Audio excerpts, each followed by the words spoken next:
Estamos de volta com o Alerj Debate de hoje, falando sobre o estado da saúde no Rio de Janeiro. Deputado, no bloco anterior, a gente falou sobre essas denúncias em relação a essas empresas que oferecem propina para as instituições e para os gestores do estado, mas o doutor Edmilson Migovski fez uma observação importante nessa reportagem, dizendo que cada vez que isso é feito, são vidas que estão deixando de ser salvas porque esse dinheiro não está sendo investido no que realmente deveria ser, né? Exatamente.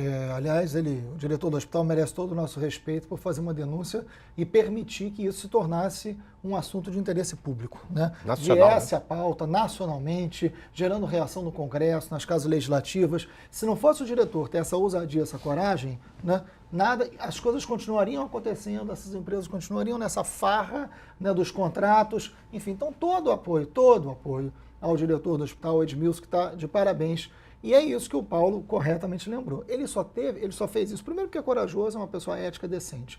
Agora, além disso, além de corajoso, ético e decente, ele é funcionário público, ele é concursado. Porque se não fosse, não faria. Ele continuaria, né, sendo corajoso, ético, decente, mas desempregado. Mas desempregado, né? Não, e provavelmente seria muito difícil que fizesse, né? Então, isso é decisivo. Hoje a gente tem um processo de privatização via OS, tanto no governo estadual quanto no governo municipal, que tem mais recurso para esse processo de terceirização do que na estrutura do que é público. E aí tem um elemento que é decisivo, porque falta transparente. Quanto mais você terceiriza, menos transparente fica. Mais difícil é o controle, mais difícil é fazer com que você tenha os instrumentos corretos para que aquilo seja transparente, porque você tira do Estado, você transfere essa responsabilidade. Isso tudo num caldo de cultura que é muito perverso, que diz que tudo que é público é ruim. Tudo que é público não funciona. Cria-se um caldo de cultura como se o que fosse público não funcionasse ou funcionasse, dependendo do investimento, da seriedade, quem você coloca para trabalhar, como é que você controla esse processo, porque isso é um caldo de cultura que legitima um processo que é absolutamente corrupto.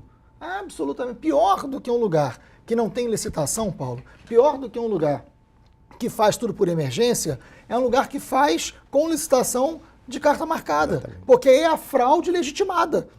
Porque aí você reclama e fala, não, mas houve licitação.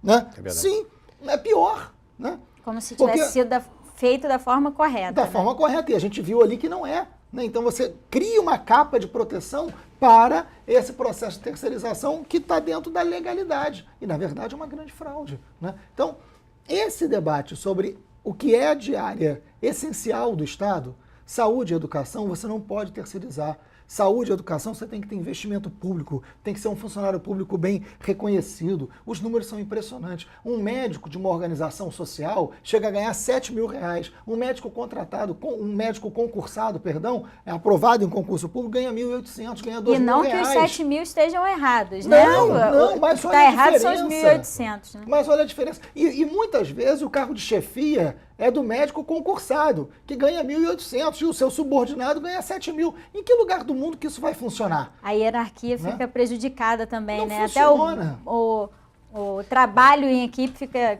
Era como se fosse o David, né, no Flamengo, mandando o Neymar correr na bola, porque ganha mais. E aí, nem lembra disso. Mas aí o que é pior, né? Isso tudo que essa denúncia que a gente está fazendo, aquela barbárie que nós vimos, diz respeito à saúde pública. É um lugar onde as pessoas estão morrendo na fila. As pessoas não conseguem ser atendidas. As pessoas estão sendo atendidas nas marcas, nos corredores, de qualquer maneira. É um absurdo. Isso, 54% da última pesquisa do Ibope sobre a principal reclamação da população do Rio é saúde pública. Né? Então, não é à toa. Mais da metade da população diz o problema principal do Rio de Janeiro é a saúde pública. Aí você vê na saúde pública um balcão de negócios, a completa ausência de transferência, a transferência da responsabilidade pública para setores terceirizados que, na verdade, são grandes instrumentos de corrupção e mais. Aí tem um elemento decisivo, né, Paulo? Você pega esses escândalos todos com outro fator decisivo, que uma dessas empresas se torna doadora de campanha. Me perdoe, mas não tem como não associar uma coisa a outra. Né? 1.800.000, né? 1.700.000 para o PMDB, para o partido que é governo, doação de campanha em 2010. A mesma empresa envolvida nisso. Por quê? Identidade ideológica? Então isso tudo tem que ser investigado. Isso tudo pode ser corrigido, na verdade, a proposta. Se eu hoje tivesse um amigo que fosse prefeito, Eu iria dizer para ele, prefeito, veja só que solução você pode ter para a saúde. Temos soluções práticas, não precisa terceirizar. Por exemplo, na área de limpeza, né? Eu lutei anos, que eu falei, quando eu fui diretor, eu mudei 8 vezes a empresa. Só melhorou quando, em vez de privatizarmos, colocamos uma empresa pública. A Conlurb faz um excelente serviço de limpeza hospitalar. Poderia vender os seus serviços para o governo federal, para o governo estadual, para ter recursos para melhorar a sua capacidade. A Guarda Municipal, era uma proposta nossa que não conseguimos até hoje. E são instituições que têm exatamente. expertise. Poderia chegar e dizer para esse prefeito, né? Prefeito, olha só, o senhor entrou agora, é um prefeito novo. Bote a Guarda Municipal e acabe com esses contratos todos terceirizados. Porque esses contratos terceirizados são muito estranhos. Eu, quando era deputado estadual, na Comissão de Saúde, houve um momento em que as empresas aqui da saúde do Estado, como agora também, deixaram de receber. E eu fui visitar um hospital para entender como é que uma empresa ficava 6 meses sem receber o dinheiro do contrato. E era uma operação muito simples de entender. Uma refeição, um almoço no Hospital X, lá da Zona Oeste, a empresa cobrava ao governo R$7 pelo almoço. Como ela não estava recebendo, ela resolveu mudar a dieta do almoço. Em vez de ser um legume, uma proteína, era apenas macarrão com salsicha. A refeição que estava oferecendo custava para ele R$1,50. Então o que aconteceu? Ele ia receber 6, 7 meses atrasado, mas ia receber em cima de R$7 por refeição. E oferecia uma de R$1,500, um negócio melhor do que investir no mercado de capitais. Ele ganhava mais dinheiro quando isso acontecesse do que antes. A mesma maneira em relação à segurança. Como é que essas empresas fazem para fazer isso? Essa coisa que eu estou contando para vocês. 150 funcionários de segurança de manhã, só vão 70. Alguém assina que só tem 70 lá. E ele vai receber por 150. A mesma coisa, a qualidade do alimento, vai usar outra qualidade de alimento. Ou seja, tudo isso significa má qualidade. E as pessoas acham que quando terceiriza, quando privatiza, melhora. Exatamente. A mesma coisa está acontecendo nessas instituições OS. Essas OS que hoje estão trabalhando para a Prefeitura e que estão chegando no Estado, o que elas estão fazendo? Estão contratando, hoje, na Prefeitura do Rio, nós recebemos um trabalho esta semana no Tribunal de Contas, elas estão contratando serviços continuados, que assim chamam, limpeza, segurança, digitação, porteiro, das mesmas empresas que a Prefeitura contratava antes, por preço maior.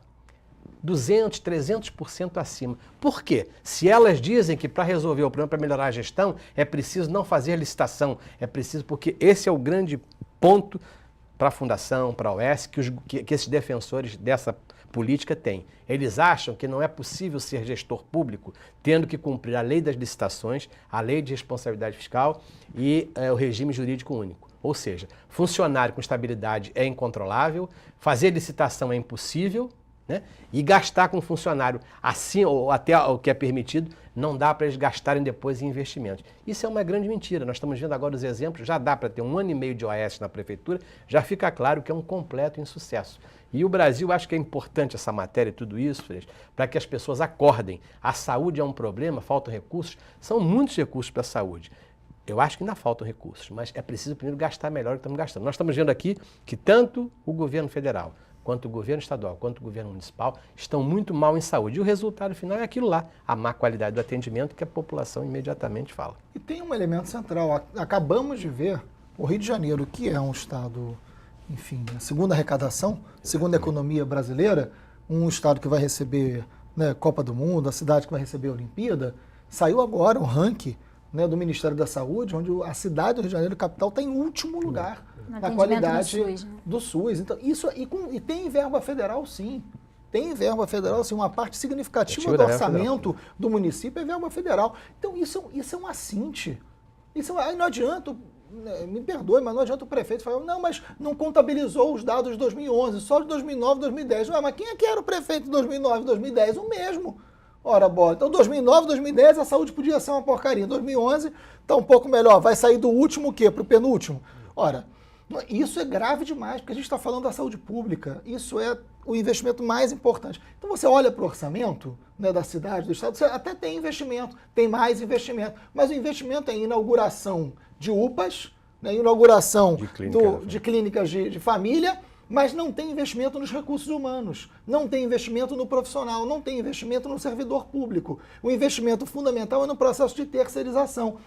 Tudo isso acompanhado de um discurso de que quando se privatiza, melhora, né? De que quando se terceiriza, melhora. Um discurso de maior eficiência, quando, na verdade, esse discurso de eficiência traz a falta de transparência, traz a falta de controle sobre os recursos públicos, traz a corrupção na área de saúde que nós vimos acontecer concretamente. Não é que essa reportagem tenha nos revelado, mas a reportagem provou e mostrou aquilo que todo mundo sabia. Todo mundo sabia. O mérito da reportagem não é trazer um grande furo, é mostrar pela primeira vez aquilo que todo mundo sabia, todo mundo falava, mas não tinha como provar. Então, de uma vez por todas, tem que acabar essa lógica de dizer que o que é público não é bom. O que é público tem que ser bom. E na área da saúde, isso é prioridade. E a prioridade tem que ser... Porque quem atende não é o equipamento... Tem que ter um equipamento novo, mas tem que ter um médico, tem que ter um enfermeiro, tem que ter um profissional da área da saúde qualificado, bem remunerado, preparado naquele lugar, porque senão o prefeito vai, o governador vai, a presidente vai, inaugura uma UPA e não volta lá. Porque só vai na inauguração, não volta. Né? E aí daqui a alguns meses, um médico recebendo R$ 1.800 não está satisfeito porque o cara da OS está com 7 mil. E aquilo começa a não funcionar. E essa discussão essa reclamação generalizada. Não é uma discussão só de nós políticos, né? Não estamos nem falando das nossas profissões, mas nós políticos. Se você pegar o seu telespectador que está assistindo o programa, pergunte a ele, ele conseguiu se internar no ano passado ou internar algum familiar com facilidade, que precisou? Ele conseguiu, é um médico especialista, um cardiologista? Estou falando quem não tem plano de saúde. Quem tem um plano de saúde também tem dificuldade. Ou seja, é má gestão que não é culpa daquele gestor que está ali. É de quem programa isso. Quem programa tudo isso é a autoridade maior. A visão da saúde do Estado como a do município são muito semelhantes.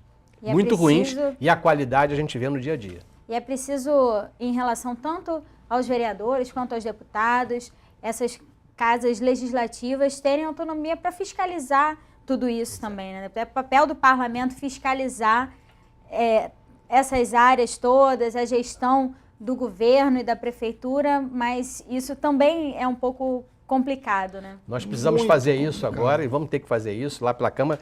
Eu já estou fazendo um convite para o Marcelo, para que a gente vá visitar alguns hospitais. Nós temos obrigação de fazer isso. Chegar no hospital, por exemplo, qual é a empresa de limpeza daqui hoje? Por favor, diga do teu contrato, quantos funcionários estão trabalhando aqui hoje? Nós podemos perfeitamente fazer isso, porque agora nos levantaram a lebre para fazer isso, para mostrar isso. Por que tem esse contrato de manutenção? Quem são essas empresas? Por que elas foram escolhidas? É o senhor que escolhe? Não, não sou eu que escolho. Ouvido o próprio diretor da unidade, não sou eu que escolho. Você está aceitando, está boa? Não, está boa, não está boa. Tem escrito isso? É um trabalho que nós podemos fazer isso. Visitar a clínica da família e a UPA, por que tem problema? Por que estão reclamando tanto? É só discurso da oposição? Por que reclamam tanto do atendimento médico? Por que a população não acha bom o atendimento médico que é oferecido, o atendimento de saúde? Agora, Paulo, não é fácil, né? Eu protocolei um pedido de CPI em 2010 e para que fosse publicado, eu tive que entrar com mandado de segurança, porque a casa não queria publicar, não é aprovar a CPI, não queria publicar. Saiu no Diário Oficial que eu tinha pedido a CPI. Fui à Justiça, uma briga danada, consegui que publicasse. Óbvio, não colocaram em votação, não abriu. Porque é isso, o parlamento, isso é uma fragilidade do Estado Democrático. A gente vive uma grande crise do poder representativo, porque o parlamento virou um braço do executivo. O parlamento é para sustentar o executivo, não é para fiscalizá-lo. Não é para sustentar, é para frear o executivo. Pois é, então, na verdade, assim, o correto hoje, e tem vários, eu não fui o único deputado que pediu uma CPI, tem outros deputados da casa, Paulo Ramos, Luiz Paulo, outros deputados da casa que pediram também, que concordam com a CPI, mas somos minoria. Né? Se uma CPI fosse aberta agora, era uma resposta correta que daria. O governo não deveria temer.